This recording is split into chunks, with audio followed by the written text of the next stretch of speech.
few moments later.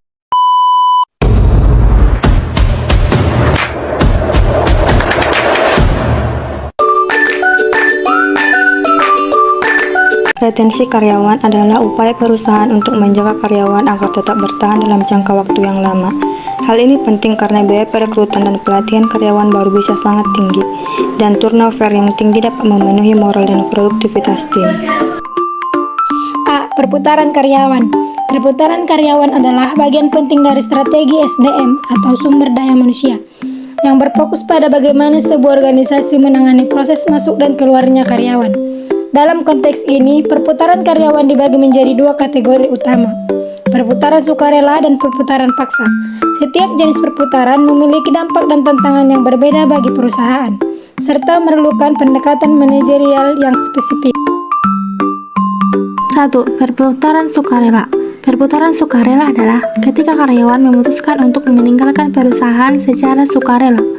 Alasan dibalik perputaran sukarela bisa bervariasi, mulai dari peluang pekerjaan yang lebih baik di tempat lain, ketidakpuasan terhadap pekerjaan saat ini, masalah dengan lingkungan kerja, atau alasan pribadi seperti perubahan tempat tinggal.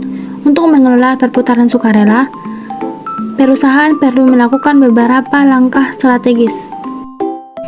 2. Perputaran paksa. Di sisi lain, terjadi ketika perusahaan memutuskan untuk mengakhiri hubungan kerja dengan karyawan.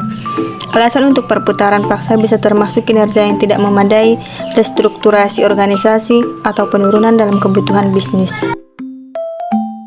B. Faktor-faktor yang mempengaruhi perputaran. 1. Faktor internal. Faktor internal yang dapat mempengaruhi motivasi antara lain keinginan untuk hidup, keinginan untuk dapat memiliki, keinginan untuk mendapatkan penghargaan, keinginan untuk memperoleh pengakuan, keinginan untuk berkuasa. 2. Faktor eksternal. Faktor eksternal juga tidak kalah perannya dalam melemahkan motivasi kerja seseorang. Faktor-faktor eksternal itu adalah kondisi lingkungan kerja, kompensasi yang memadai, supervisi yang baik, adanya jaminan pekerjaan, status dan tanggung jawab, peraturan yang fleksibel. C. Pendekatan komprehensif untuk mempertahankan karyawan. Pendekatan komprehensif untuk mempertahankan karyawan merupakan strategi yang melibatkan berbagai aspek untuk memastikan karyawan tetap berkomitmen dan puas dengan pekerjaan mereka. Dalam dunia bisnis yang kompetitif, retensi karyawan bukan hanya soal pertahanan individu, tetapi juga tentang menciptakan lingkungan kerja yang mendukung pertumbuhan, kesejahteraan, dan kepuasan mereka. Berikut adalah pendekatan komprehensif yang bisa diterapkan berusaha untuk mencapai tujuan ini. 1. Pembangunan budaya perusahaan yang positif. 2. Peluang pengembangan karir. 3. Keseimbangan kerja dan kehidupan pribadi. 4. Kompensasi dan penghargaan. 5. Lingkungan kerja yang nyaman. 6. Komunikasi yang efektif. 7. Mengelola konflik dengan efektif. 8. Kepemimpinan yang mendukung. 9. Menciptakan komunitas dalam perusahaan. D. Penarikan diri dari pekerjaan. Alasan: ketidakpuasan terhadap pekerjaan, kesempatan karir yang lebih baik, masalah pribadi atau kesehatan, perubahan dalam perusahaan. Dampak penarikan diri dari pekerjaan terbagi 3, yaitu 1. Dampak pada individu. Pada tingkat pribadi, meninggalkan pekerjaan bisa membawa dampak emosional dan psikologis. Proses ini seringkali disertai dengan campuran perasaan seperti kegembiraan, kecemasan, dan kadang-kadang rasa bersalah. Transisi ke pekerjaan baru memerlukan penyesuaian, dan individu mungkin merasa tidak nyaman dengan perubahan yang harus dihadapi. 2. Dampak pada perusahaan. Bagi perusahaan, penarikan diri seseorang karyawan bisa mempengaruhi produktivitas dan moral tim. Kehilangan karyawan berpengalaman dapat menimbulkan gangguan dalam alur kerja dan memerlukan waktu dan sumber daya tambahan untuk merekrut dan melatih pengganti. Selain itu, perasaan ketidakstabilan bisa muncul di antara anggota tim lainnya yang mungkin merasa khawatir tentang masa depan mereka di perusahaan. 3. Dampak pada rekan kerja. Rekan kerja bisa merasakan dampak langsung dari penarikan diri seseorang, terutama jika individu tersebut memiliki peran kunci dalam proyek atau tim.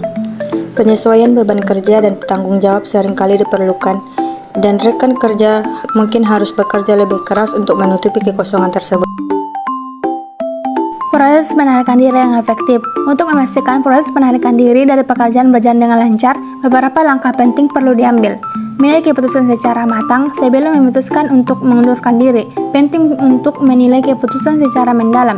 Pertimbangkan semua faktor seperti kemungkinan, konsekuensi, peluang yang ada dan dampak pada karir jangka panjang. Jika kemungkinan, diskusikan keputusan tersebut dengan mentor atau rekan terpercaya untuk mendapatkan perspektif tambahan. Memberikan pemberitahuan yang cukup. Sebagian besar perusahaan mengharapkan pemberitahuan resmi dari karyawan yang ingin mengundurkan diri. Pemberitahuan ini biasanya dilakukan dengan menyampaikan surat pengunduran diri secara tertulis, memberikan pemberitahuan dalam waktu yang cukup, biasanya 2 minggu atau sesuai dengan pertemuan perusahaan bagi perusahaan untuk melakukan perencanaan dan pengaturan yang diperlukan. Menjaga profesionalisme. Selama periode pengunduran diri, penting untuk tetap profesional. Selesaikan tanggung jawab dengan baik dan bantu proses transisi dengan sebaik mungkin. Ini termasuk menyusun dokumentasi yang diperlukan dan memberikan bantuan kepada pengganti jika memungkinkan. Sikap positif dan profesional selama masa transisi dapat meninggalkan kesan baik dan menjaga hubungan baik dengan mantan rekan kerja dan atasan. Mengatur transisi dengan baik. Bekerja sama dengan atasan dan tim untuk memastikan transisi yang mulus sangat penting. Diskusikan rencana untuk menyelesaikan tugas-tugas yang ada dan membantu dalam proses peralihan tanggung jawab. Ini membantu mengurangi gangguan dalam operasional perusahaan dan mempermudah pengganti dalam menyesuaikan diri dengan posisi baru.